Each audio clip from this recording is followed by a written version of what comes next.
The valedictorian arena at Ohio State's College of Engineering holds exactly 2,400 people. I counted the empty seats from the stage, not obsessively, not dramatically, just the way an electrical engineer counts things precisely, automatically, without emotion. It's what we do.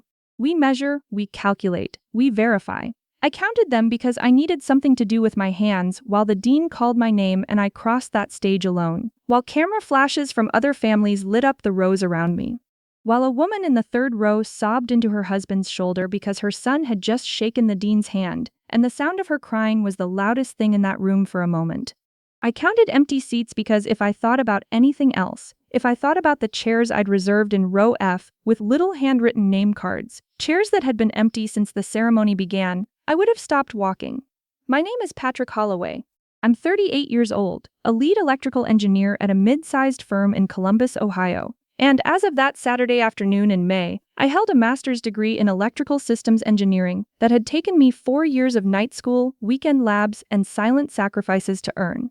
My wife Jessica wasn't there. My daughters Emma, 12, and Lily, 9, weren't there. My stepson Braden, 14, wasn't there. And I want you to understand something before I tell you the rest of this story. I want you to understand what this degree cost me.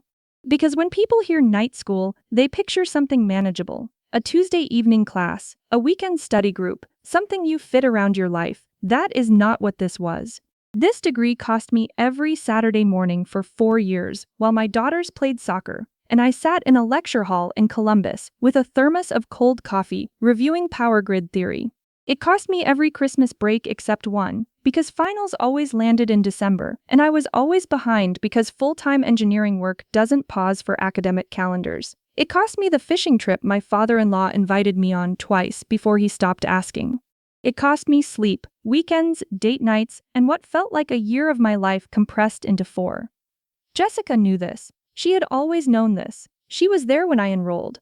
She was there when I told her I wanted to do something bigger with my career, that I had a patent idea for a modular microgrid system for rural energy distribution, and that a master's in electrical systems would help me take it from a sketch on a legal pad to something real. She said, "I'm proud of you, Patrick. Do it." So, I did. And on the day I walked across that stage to collect the degree that represented 4 years of our shared sacrifice, or what I believed was shared sacrifice, my wife was 40 minutes away in Dublin, Ohio, standing in the backyard of her ex-husband's new 5,000 square foot home, holding a glass of champagne while their children watched him cut a ribbon on his brand new outdoor kitchen.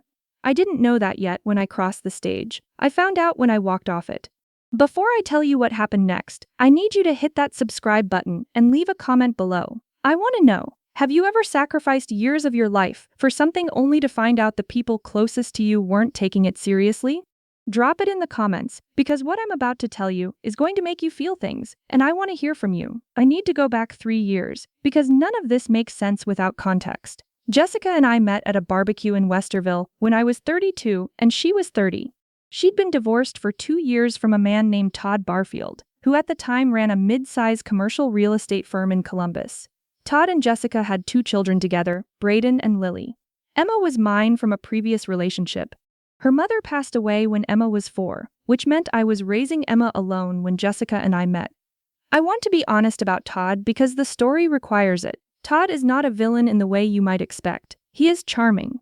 He is financially successful in the way that makes people comfortable around him, the way that fills rooms. He takes his kids on ski trips and buys them things that light their faces up. He throws the kind of parties where the food is catered, the lawn is perfect, and neighbors stop on the sidewalk to watch. He pays his child support on time. On paper, Todd Barfield is a good divorced father. What Todd is not is consistent in ways that matter quietly. He misses Braden's school presentations because of client dinners. He cancels Lily's weekend visits for golf tournaments. He promises things that evaporate, but he always comes back with something bigger, something shinier, something that makes the children forget they were disappointed. And children, especially children who love a parent, will take the shiny thing every time. Jessica knew this. She'd told me about it in detail during the early months of our relationship, sitting at my kitchen table in Clintonville while Emma slept upstairs. She described the pattern clearly. Todd disappears. Todd returns with something spectacular. The kids forgive him instantly. "It's exhausting," she'd said, watching them choose glitter over substance every single time. I thought she understood the difference. I thought she was immune to it. I was wrong. Here's what I didn't understand about Jessica until much later. She had spent 7 years married to Todd Barfield, absorbing his values through daily proximity, the spectacle, the grand gesture, the event as proof of love. And while she'd intellectually rejected those values when she left him, they were still wired into her somewhere deep, the way a song you haven't heard in a decade still lives in your muscle memory. I offered her substance, quiet, consistent, reliable substance. I showed up, I fixed things. I paid bills on time. I helped Braden with his science fair project for 3 consecutive years, even though he isn't my biological son. I attended every school event for all 3 children, including the ones Todd skipped. But I wasn't spectacular. And somewhere around year 2 of my master's program, while I was buried in coursework and Jessica was spending more time talking to Todd about the kids' schedules, I think the contrast started working against me in ways I wasn't seeing. The invitation to Todd's housewarming arrived in February. His new house, a $1.2 million property in Dublin with a finished basement, a home theater, and apparently an outdoor kitchen he'd saved for a ribbon-cutting ceremony, had been purchased 6 months earlier. The housewarming had been planned for May, same weekend as my graduation. Jessica showed me the invitation. "We can go to both," she said. "Your ceremony is at 2. Todd's thing starts at 5. It works." I should have said something then. Looking back, I should have said, "Jessica, this is my graduation. This is 4 years of my life. This is not a thing we split the afternoon with." But I didn't, because I was still in the mindset of a man who believes that if he just keeps doing the right thing long enough, the people around him will eventually recognize it without being told. A man who believes showing up is enough. "Okay," I said, "as long as you're all there when I cross the stage." She kissed my cheek. "We'll be in the front row." I should have written that down. I should have had it notarized. I should have built it into the concrete the way I build redundancy into electrical systems, a backup, a fail-safe, something you can point to when everything fails. Instead, I believed her. The week before graduation, Todd called Jessica. I wasn't in the room for this call. I pieced it together later from what Jessica told me and what Braden accidentally revealed. Todd had called to tell her that the outdoor kitchen installation had been delayed and rescheduled. The ribbon cutting was now moving to noon. He wanted the kids there early. He wanted a full family afternoon. He'd rented a bouncy castle for the little ones attending, and hired a DJ for the evening portion. A bouncy castle, a DJ. I was in my home office that night finishing my final project presentation when Jessica appeared in the doorway. "So, Todd's thing moved earlier," she said. "Earlier how?" I asked, not looking up from my laptop. "Noon. He wants the kids there by noon. My ceremony is at 2 o'clock. "I know," she paused, "but the kids are really excited about the new house." I looked up then, and I saw something in her face that I didn't have a name for in the moment, but I do now. It was the expression of a person who has already made a decision and is looking for permission to not feel bad about it. "Jessica," I said, "my graduation is in 1 week. I've been working toward this for 4 years. This is the thing for our family." "I know it is," she said, "and I'm proud of you. But Lily's been asking about the outdoor kitchen for months, and Todd got a DJ, and I'm getting a master's degree." She didn't say anything. "Will you be at my ceremony?" I asked. "Of course," she said, but she said it the way people say of course when they mean probably, when they mean I'll try, when they mean let's see how the day unfolds. I went back to my presentation. I told myself she'd be there. I told myself the kids would be there. I told myself that 4 years of demonstrated commitment had earned me at least 2 hours. I was wrong. Saturday, May 11th. Ceremony begins at 2 p.m. I got to Ohio State's nationwide arena, the venue the engineering college uses for its larger ceremonies, at 12:45. I found my gown in the designated area, pinned my name card on, and texted Jessica, "Heading in now. Row F. Seats 3 to 6 are reserved for you guys. Love you," she replied. "We're on our way. So proud of you." 2 exclamation points. The kind of enthusiasm that looks like excitement from a distance, but in retrospect reads like guilt from up close. I found my place in the processional line among the other graduate students. The man next to me, a guy named Theo from the Power Systems track, had his entire extended family in the building. His mother was already crying somewhere in the audience. I could hear her from the staging area. "First in my family to get a master's," Theo said, straightening his cap. "Mine too," I said. We shook hands, strangers sharing a moment. At 1:58 I texted Jessica, "Ceremony's about to start. You here?" No reply. At 2:07, as the processional began, I texted again, Walking in now, row F. No reply. I walked into that arena behind Theo and in front of a woman named Renata, who kept stepping on my gown and apologizing. The seats filled my peripheral vision in blurs of color, blue and scarlet, Ohio State everywhere, families pressed together, phones raised, everyone searching for their person in the line. I searched row F, empty, all 4 seats, my handwritten name cards still sitting on the folded seat cushions. I kept walking. The ceremony was 52 minutes long. I know because I checked my watch 3 times. There were speeches. There was a video tribute to the engineering program. There was a student speaker, not me, but a woman named Priya, who'd done her thesis on quantum computing and who had 12 people in the audience holding a banner with her name on it.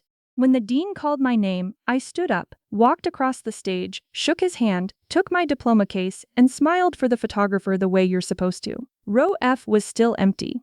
I walked back to my seat, sat down, opened the diploma case, and looked at the paper inside. Master of Science in Electrical Systems Engineering, Patrick Holloway. 4 years. I closed it. When the ceremony ended, I stood outside the arena on the John H.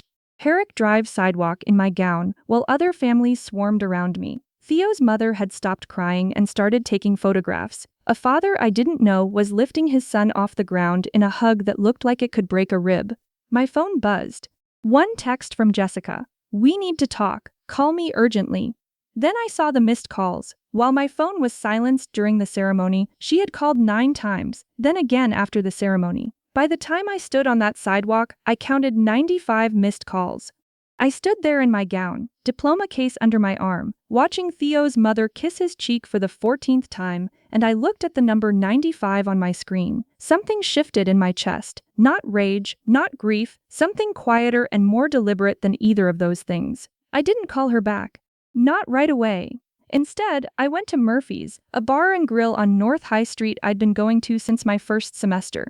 I sat at the bar in my graduation gown, ordered a burger and a beer, and thought about my next move with the same methodical precision I bring to every system I've ever designed. Because here's what I understood in that moment, sitting alone at a bar in my gown. This was not an accident.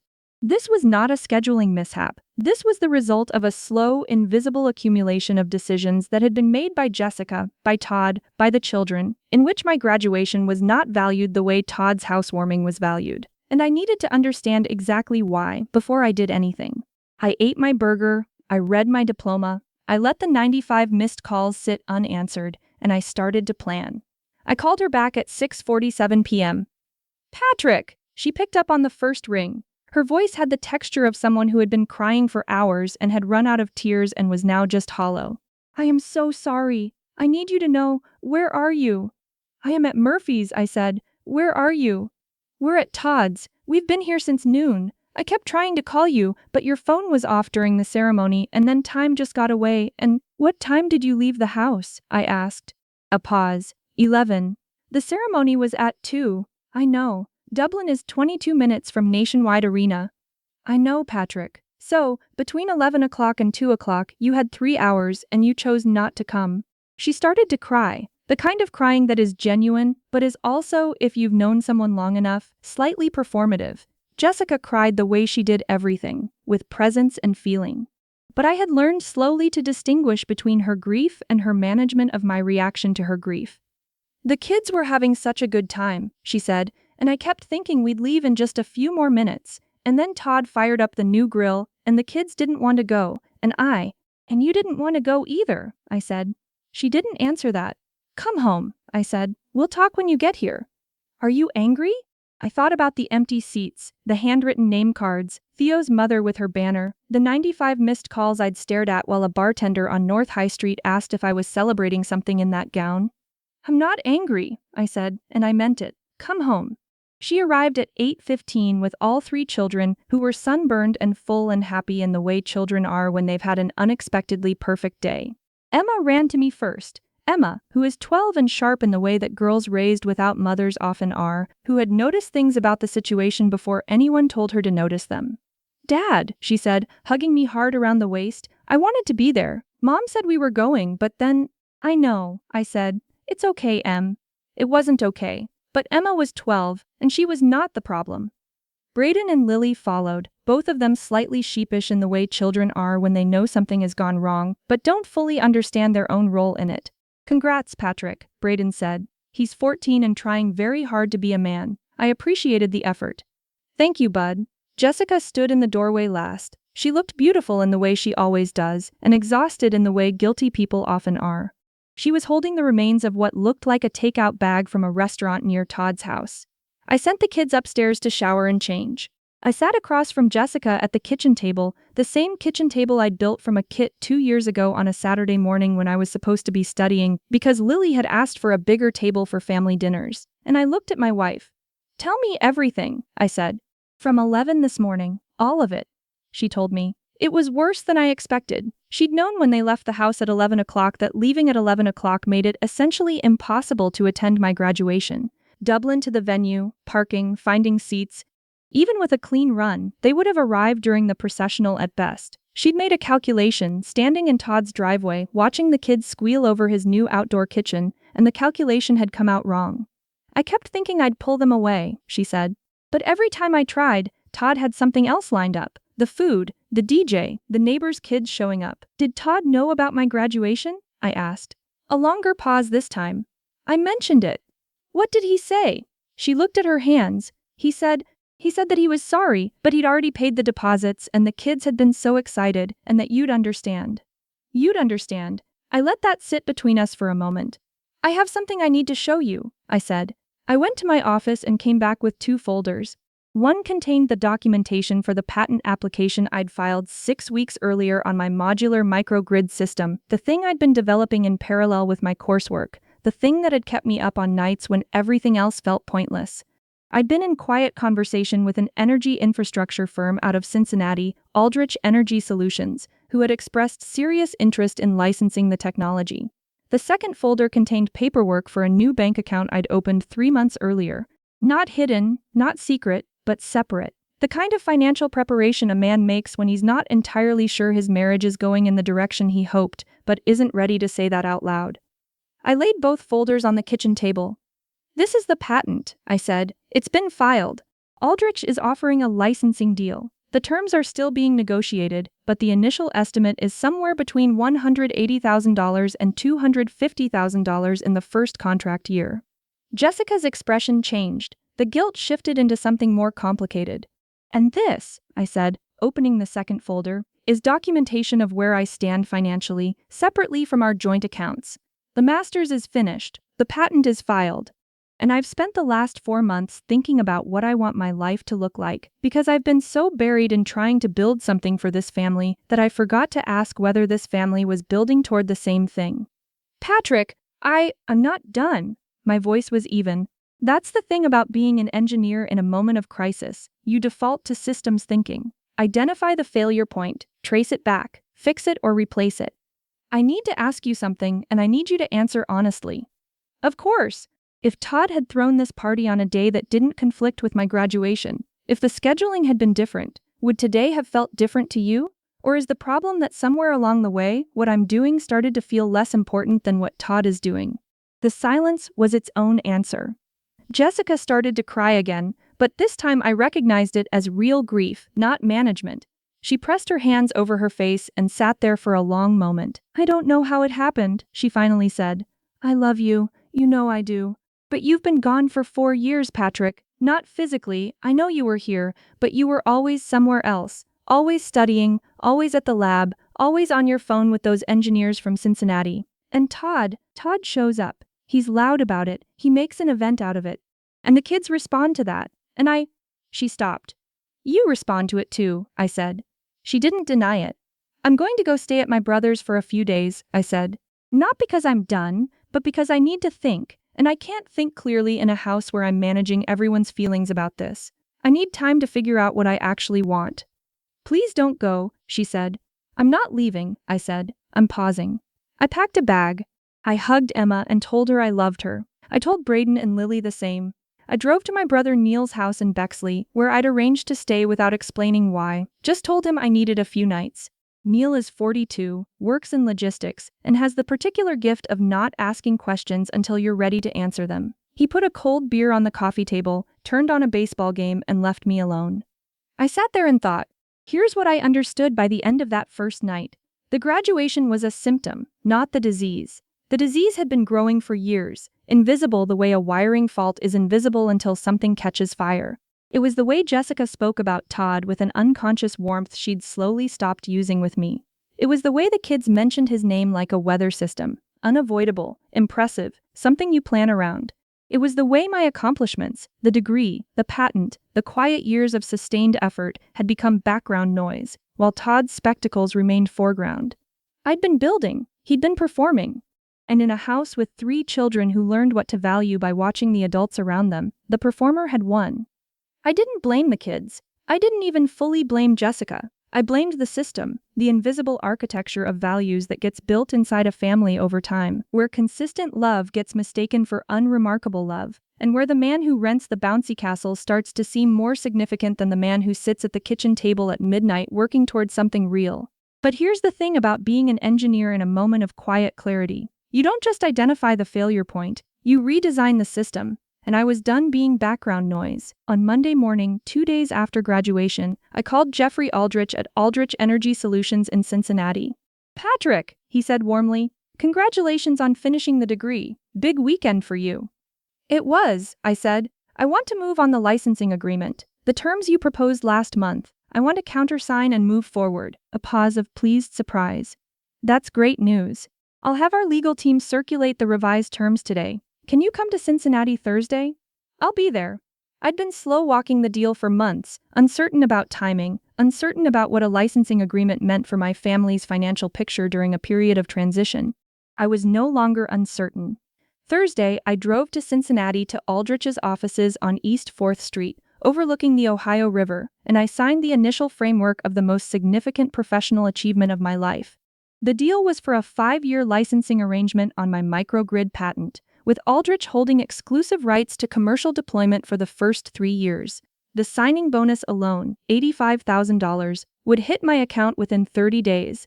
The first-year licensing fee would bring the total to just over $210,000. Jeffrey Aldrich shook my hand across a conference table with floor-to-ceiling windows and said, "You've built something genuinely important here, Patrick. Rural electrification infrastructure in this country is 30 years behind where it should be. Your system changes that." I thought about the legal pad where I'd first sketched the concept, a Tuesday night in our living room while Jessica watched TV and the kids were in bed. A legal pad, a mechanical pencil, and 4 years of working towards something I genuinely believed in. "Thank you," I said. "It took a while." "Worth it," he said. I drove back to Columbus. I did not call Jessica. I called Emma. "Dad," she said immediately, "are you coming home soon?" "How are you doing?" I asked. "Mom's been quiet," Emma said carefully. "She's 12, and she picks up on things. She keeps looking at her phone." "Tell me something good," I said. Emma thought for a moment. "I got an A on my science project, the one about electrical circuits."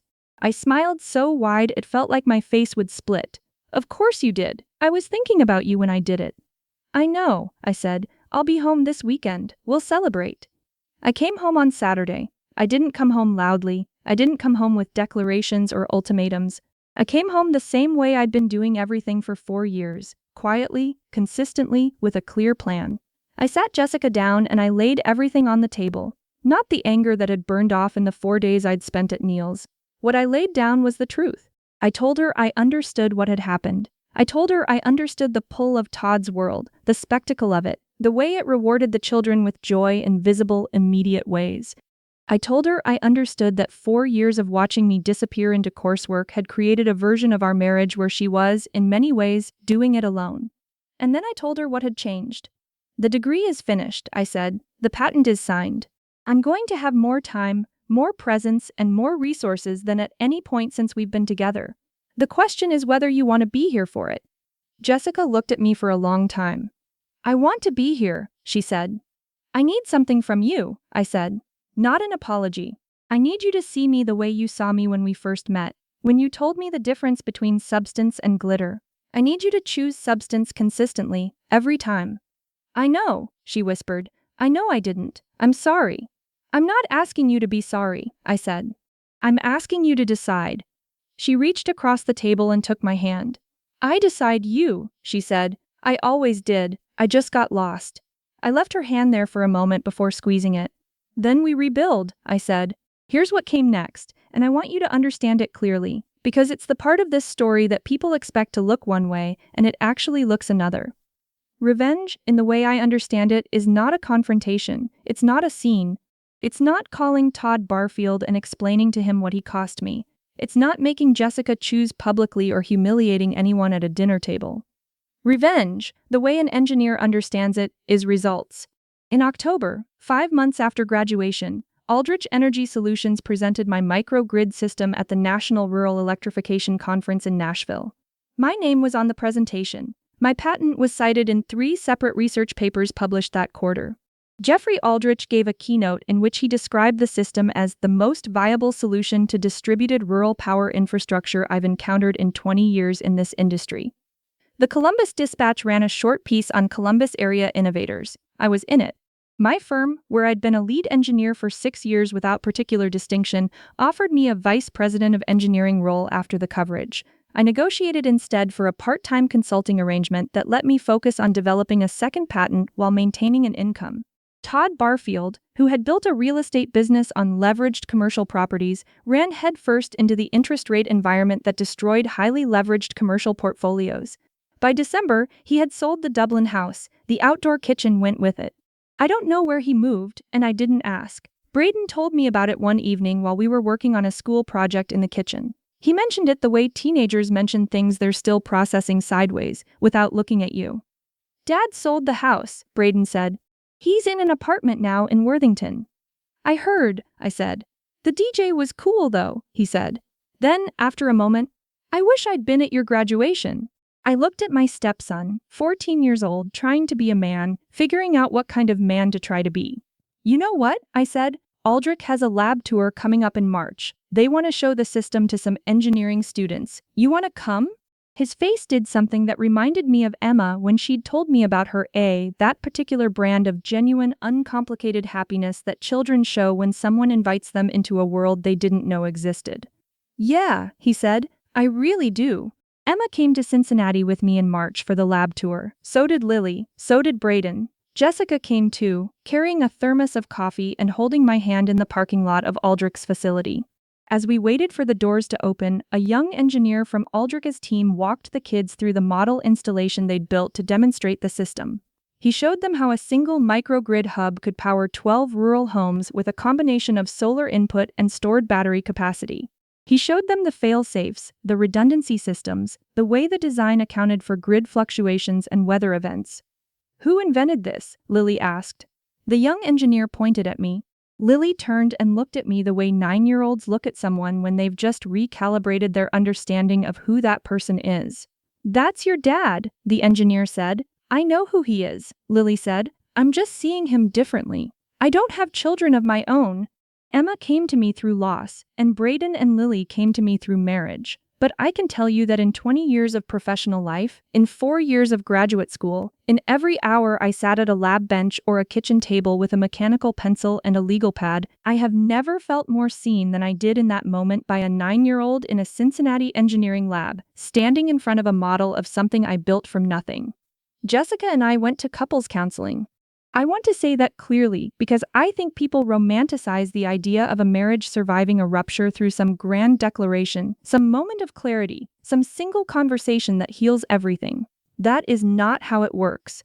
What works is the same thing that works in electrical systems design: slow, methodical diagnosis of every point of failure, patient reconstruction, and the willingness to keep testing the system until it holds. Our counselor, a woman named Dr. Andrea Stiles, whose office is on 5th Avenue in Columbus, helped Jessica articulate something she hadn't been able to say to me directly. That in the 4 years of my graduate program, she had felt invisible. That my ambition, which she admired, had also consumed the space in our marriage where she'd felt seen. That Todd's world, as superficial as it was, had offered her something that felt like attention. That was hard to hear. I want to be honest about that because I believed I'd been doing everything for my family, and the truth was more complicated. I'd been doing everything for a version of my family that lived in my head, while the real version sat at home feeling alone. I didn't like that, but I had to hold it. And she had to hold her own truth, that she had made a decision on graduation day that she cannot take back. and that the work of repair belongs as much to her as to me. We're doing that work. Some weeks it's easier than others. In February, Patrickk offered me a position I hadn't seen coming, Director of Technology Partnerships, a full-time role in Columbus managing the deployment relationships for my patent and several other technologies they'd licensed. The salary was nearly double my previous engineering income. The title was official recognition of something I'd spent 4 years earning the right to hold. I accepted on a Friday afternoon. I drove home. I pulled into the driveway of the house I'd lived in for 3 years, the house with the kitchen table I'd built from a kit on a Saturday morning. Emma was in the yard throwing a lacrosse ball against the fence, the way she does when she's waiting for something. "How'd it go?" she called. "Got the job," I said. She dropped the lacrosse stick, ran across the yard, and hugged me the same way she'd hugged me after graduation, hard around the waist, without reservation, the way children hug when they haven't learned yet to be careful with hope. "Are you happy?" she asked. I thought about the empty seats in row F, the 95 missed calls, the burger I ate alone at a bar on North High Street in my graduation gown while a bartender asked what I was celebrating. I thought about Lily in a Cincinnati engineering lab saying, "I'm just seeing him differently." I thought about 4 years of legal pads and mechanical pencils and cold coffee and Saturday mornings in lecture halls, and every single thing I built without knowing yet whether it would amount to anything. "Yeah," I said, "I really am." Here's what I want to leave you with, because I've been thinking about how to say it clearly. There is a version of this story where I go to Todd's housewarming, where I knock on the door and tell him what happened, where I have a dramatic confrontation with Jessica at the kitchen table that ends in screaming and tears and someone driving away for good. There is a version where the children choose sides and everyone loses. I didn't live that version.